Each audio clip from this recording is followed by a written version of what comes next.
Mga katribo, good afternoon. Welcome to another episode of Straight Talk. This is a special episode for the election period. So, I'm Chito Lozada.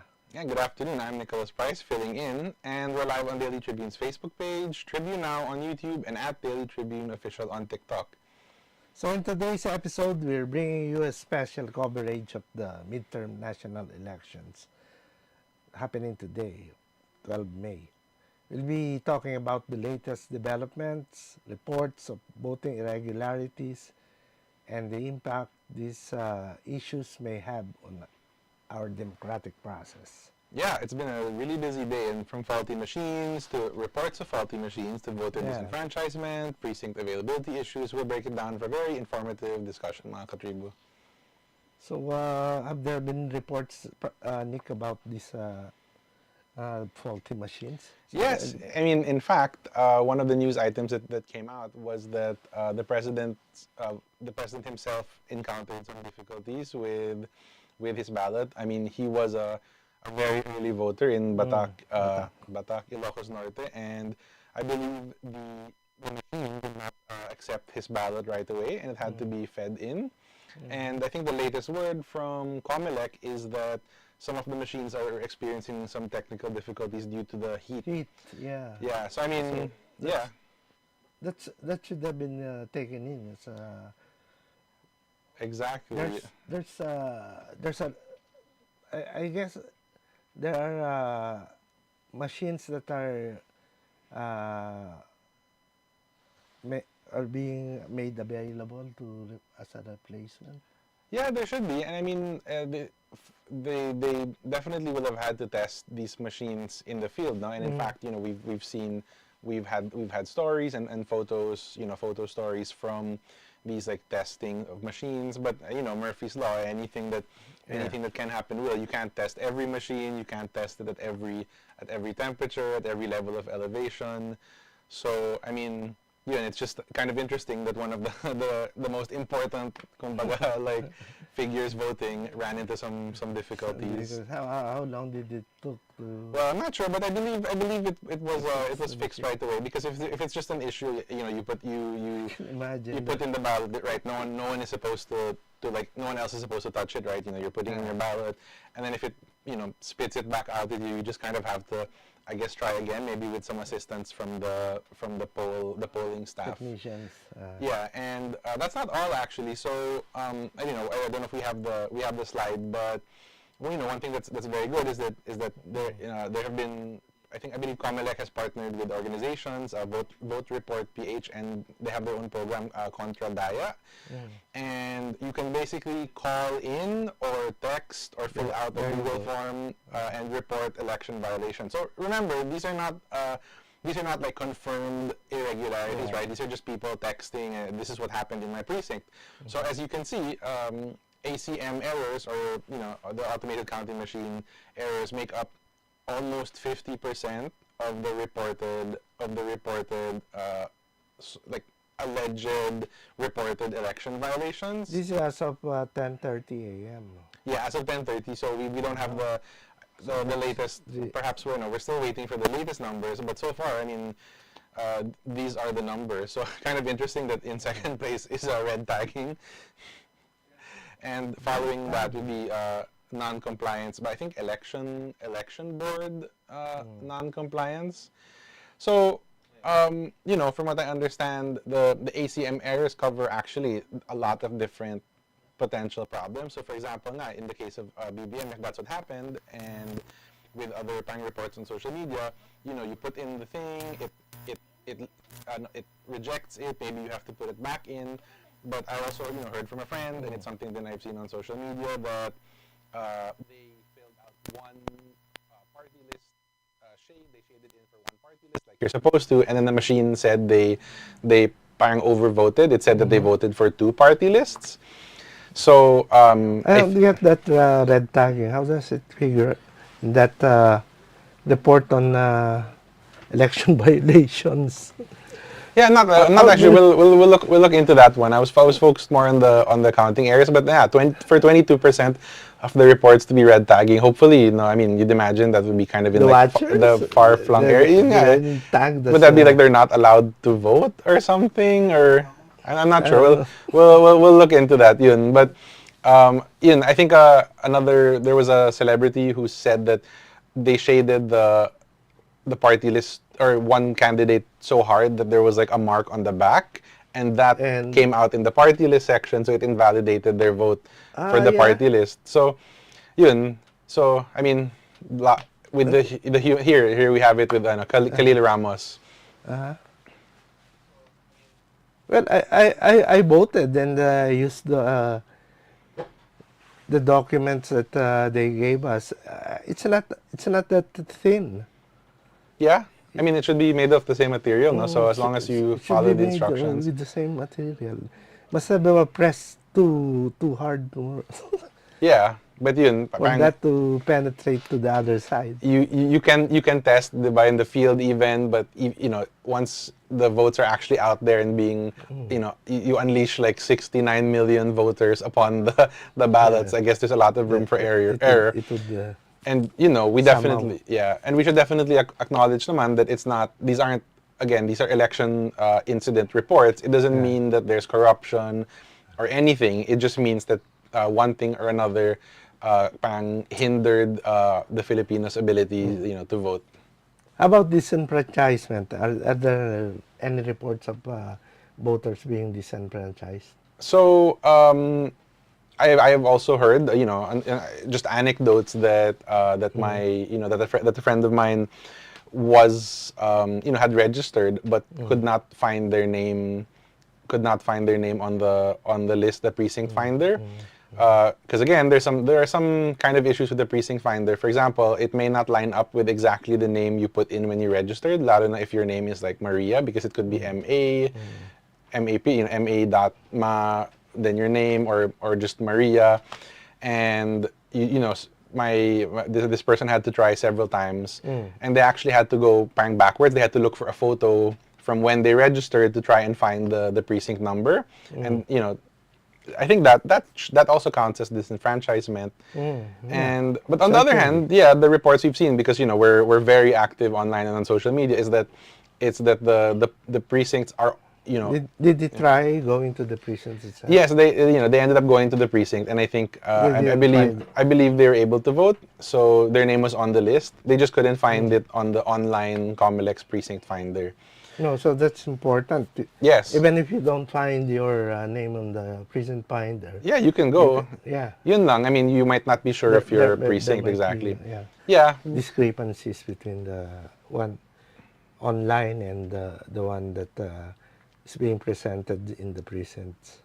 yeah, and then just last on that is that we have seen talaga that the precincts are generally very well Yeah, equipped with the you list. should. They even have the photos. So, you know, I'd want to see more reports on like how people are being disenfranchised. You should give credit to the teachers. They Yes, really absolutely. they're conducting the process very efficiently. Yeah. So well, regarding the complaints, Yeah, I mean this is these another are one, the accessibility. inaccessible precincts, Yeah. second floor assignment. So yeah, I've been through that. Oh, Yeah, when tell us about that. our precinct was on the fourth floor, so it took us. Really, it took we really had a hard time going to the fourth floor, but the how do you call this, the those in wheelchairs and Mm-hmm. the challenge voters. Well, the precinct that I voted on, they they provided some facility on the ground on the first floor. So Mm-hmm. the the those who really cannot make it upstairs, they can vote. Mm-hmm. They can still vote. Yep. I mean, I've definitely I've heard that din from the the group chats. People having difficulty voting with their elderly parents, having to go up to the fourth floor exactly. So I mean, again, it's important to we should remind people that anything that they see on social media, those are that's not data necessarily. Those are anecdotes, and we'd want talaga to wait for these like uh, updated data from Comelec, from these watchdogs to try and give us a better picture of like actual sort of like national level maybe difficulties that people encountered. So actually, I really hope that we do get that soon. It's just probably difficult to compile all these incident reports into like a clear picture right now. So Nikki, what time do you have an estimate on when the polling will be until 7. 7, Yes. and the initial counts will come in about an hour after. I believe so. So I mean, the canvassing is already set up Canvassing. in Manila Hotel. Checking the sort of like the transmitter. Of course, like no one has transmitted yet because it's still very much underway. But we'll definitely update everyone on our online channels when the first results kind of start to trickle in. That should be soon after, hopefully the polls And we will have close. a rundown on the what's coming, what the count will be. Yeah, I Coming mean you can definitely watch out for that. Any updates online on Daily Tribune on Facebook, and yeah, continued coverage of that on our shows. And I think we'll be back also later for another recap then of the later in the once day. we have more data, because again right now it's anecdotes, but hopefully we Yeah. have a clearer picture later. So that's about 18,000 positions that are being contested, no? Yep, yep. Throughout the national and local posts. Yeah, and we've already seen so many. House of Representatives. Yep, we've seen so many national figures, PBBM, vice president, and also just a bunch of candidates come out early in the day. But for sure, we'll see more candidates, public figures be voting in the afternoon. But what most are watching out for is the senatorial race. And what is your estimate, Nikki, when the initial counts will be coming in for the senators? I can't say with confidence. I'm not sure, but it's definitely. I mean, hopefully as soon as possible, because it's going to be really interesting, right? Like Yeah. just parang 30 minutes before the end of campaign period, we had that breaking news from PDP Laban, now that they adopted the guest candidates, Senator Aimee and Rep Camille Villar. So they got that in before the end of campaigning, and that was like kind of a very very big development. So it's going to be interesting to see how that would have affected the voting patterns. Yeah. And definitely the local positions will be coming out, will be dissolved earlier. There will Yes. be maybe a proclamation even today. I mean, do you? I've heard somewhere that the COMELEC is already preparing to, if the counting would be completed within the day, they can proclaim. I don't recall, but with this is I mean, this is not the first time that we've had the automated automatic counting And it's machines, quite fast. this is recent. Like, But this is the first time that we're using the new machines. yes, yes, definitely. So yeah, I mean, the whole point of the automating the elections this way, so that we get the results quicker and there's Quicker. less room for errors in Hocus counting. So pocus. exactly. So for me, sir, as long as you shade the ballot yourself, you drop it in yourself, you check your receipt, which again, very very important to make sure that that your receipt indicates clearly whether what you voted. I mean, because you could also undervote, right? Yeah. And I've also seen reports of people undervoting, and then someone who they didn't vote for comes out in their receipt. So just make sure you check your receipt and ensure that everything is as you voted. Well, the teachers and yeah, those that are in the voting area are making sure that they show the receipts to you before these are deposited. Yeah. So there are two processes there. I've seen. Well, that's how I experience it. You have to you shade the ballot, and then you have to put it in the machine. Then out comes a receipt that uh, you have to also deposit yourself to another smaller machine. Really? That's Okay. Yeah, I wasn't familiar. Was it like that last time also? this is different. So you also put your receipt? Yeah, this the when you put in the ballot, out comes the receipt a little later on, and then the the teacher would tell you, the poll official, I mean, would tell you they cannot touch Yes. anything But they tell you to put it into to the. put it in a smaller machine. Okay. You didn't vote. And I haven't. I'm on the early shift, sir, so that my wonderful coworkers could vote early. I will be voting in the Later on. afternoon before the precincts So close. where are you voting? Taguig. Wow. Yeah. So hopefully by the afternoon it's gonna be okay. And with that we will go into a commercial break, and maybe discuss elections just a little bit more when we get back. And this break is brought to you by Meralco, ang liwanag ng bukas. SM, we've got it all for you. Smart. Live more today. Union Bank. It starts with you. Usapang OFW is the show that honors the journeys of our modern-day heroes, our OFWs. Join Chingmi Fernandez, John Dodson, and Rafi Ayang every Tuesday and Thursday at 3 p.m. to hear the real stories behind the sacrifices. Watch it live on Daily Tribune's Facebook page, Tribune now on YouTube, and Daily Tribune Official on TikTok. Want to hear from thought leaders shaping our world? Straight Talk with Chito Lozada and Ted Montalibano dives into leadership, politics, and business every Wednesday at 10 a.m. Catch conversation live on Daily Tribune's Facebook page, Tribune now on YouTube, and Daily Tribune Official on TikTok. Ready for the hot takes on today's biggest issues? Hot Patatas with Vernon Velasco and Carl Magadia delivers the news that matters. Every Monday, Wednesday, and Friday at 3 p.m. Tune in live on Daily Tribune's Facebook page, Tribune now on YouTube, and Daily Tribune Official on TikTok, where the real talk happens. Utol, once just a colloquial term for a brother or sister, today the same term stands for a better option to your transportation needs. Unified Transport Operations League, or better known as Utol, was established to give you an alternative to ride-hailing, with the concept of availing the service with care and compassion, as if it was rendered by your own sibling.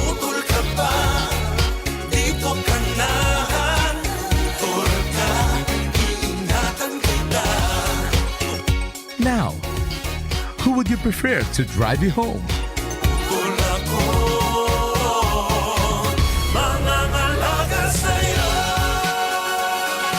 Uto, the ride-hailing app to consider.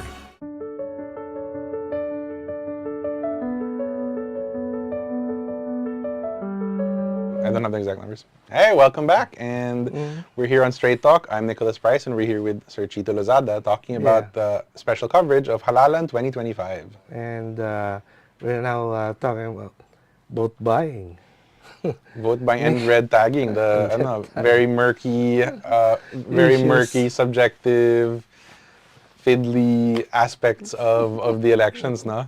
So I mean, you can figure out like red tagging would be an issue among the voters and the candidates. I mean, Black propaganda. yeah, it was not.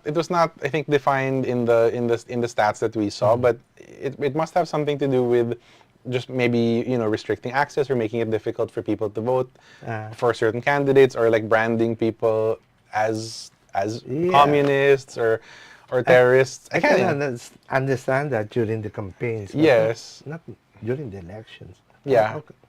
I guess maybe the reports include a period before. It's not just today possibly. But then they're talking about ACM error. So what we will do is we'll look into the data, and actually if any of our viewers have experienced alleged vote buying, or they have seen or experienced or observed red tagging or any kind of black propaganda, you should definitely let us know so we can have a clearer picture of what's going on. So definitely message us on our Daily Tribune Facebook page, and we can look into that. And it's a very subjective issue, red tagging. Yep. If somebody calls you a communist or or a radical, so that's red tagging.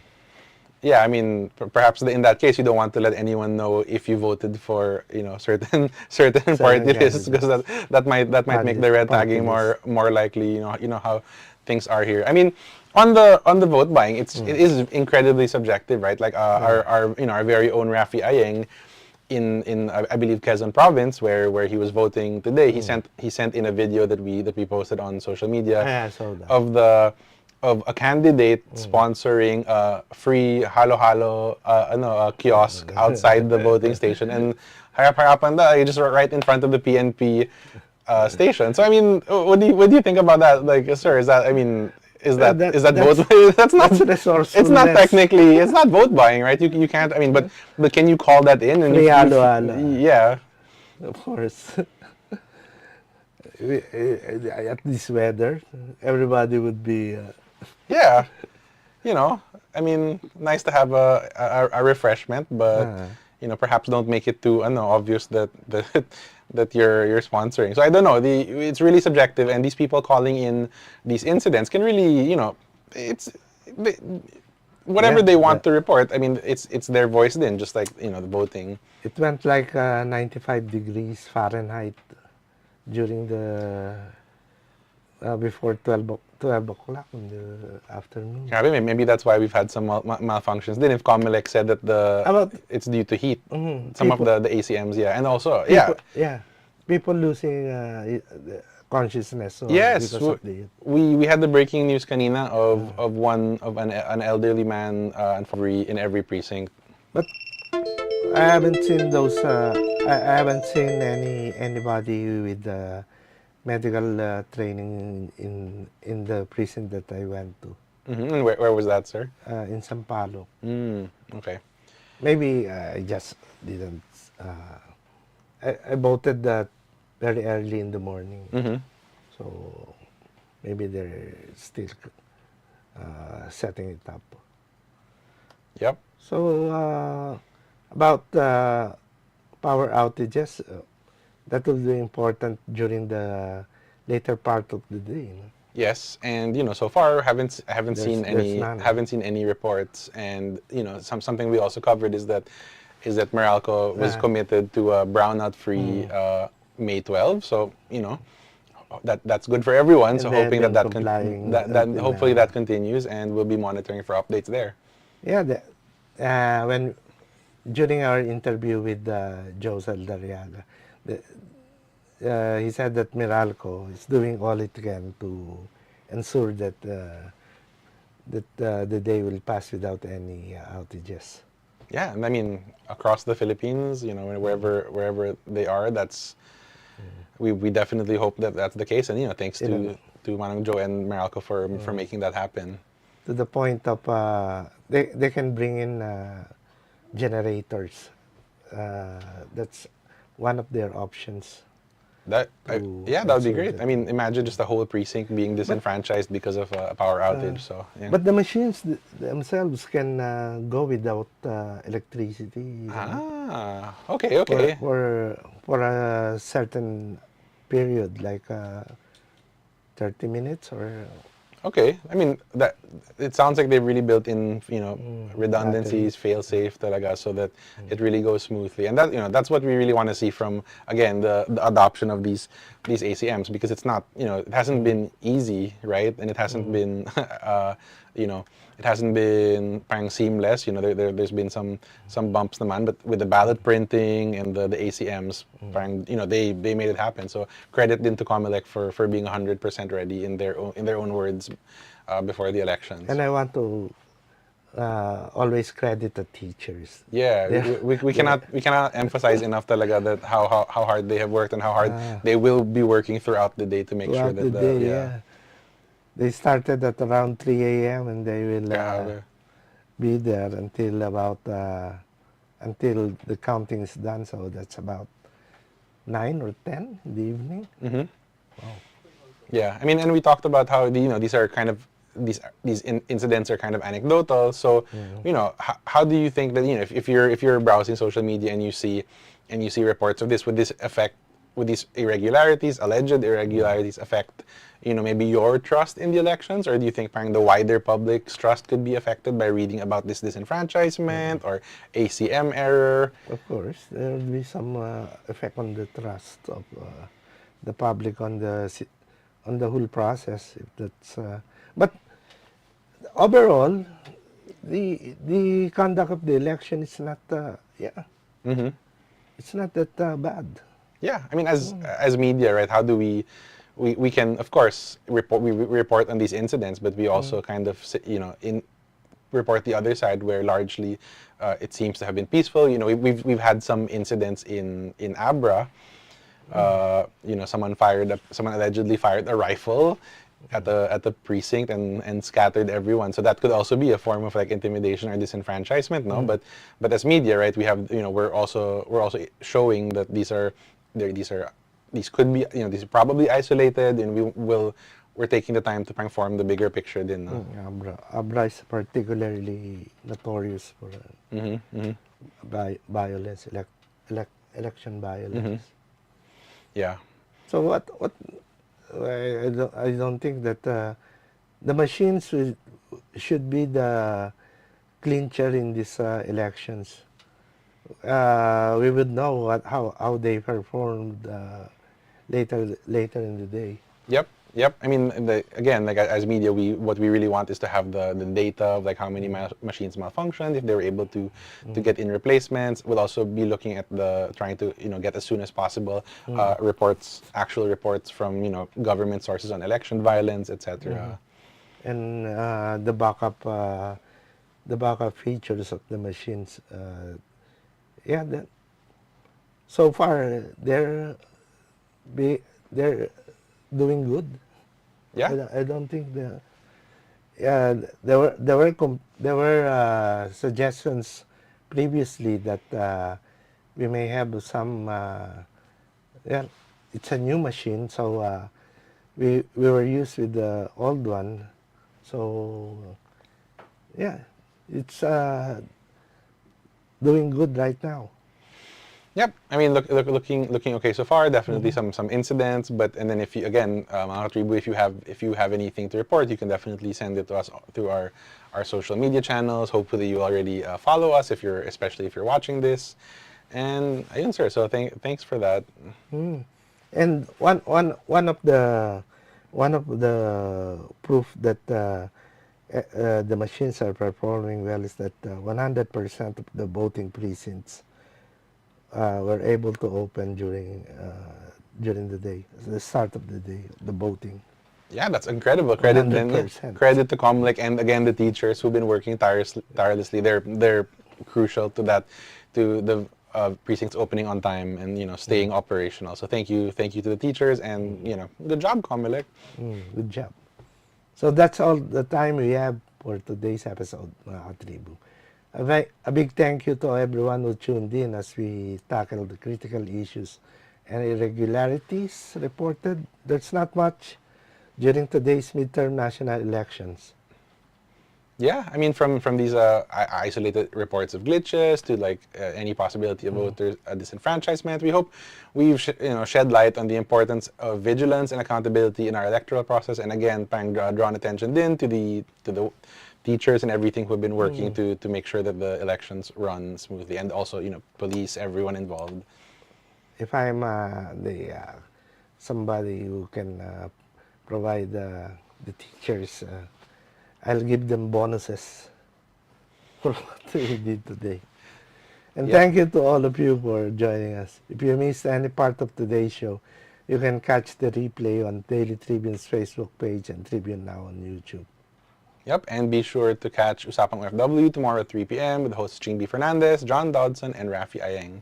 And don't forget to stay updated with the latest news on Tribune News on Q every 9:30 a.m., 1 p.m., and 4:30 p.m. Yep, that is a regular schedule, but we will be back in with regular, around hourly updates on Halalan 2025. So for now, we'll see you again next time for another episode of Straight Talk. This has been Nicholas Price. And I'm Chito Lozada. Stay safe, stay informed, and exercise your right to vote wisely. Have a great day ahead. Thanks, Katribu.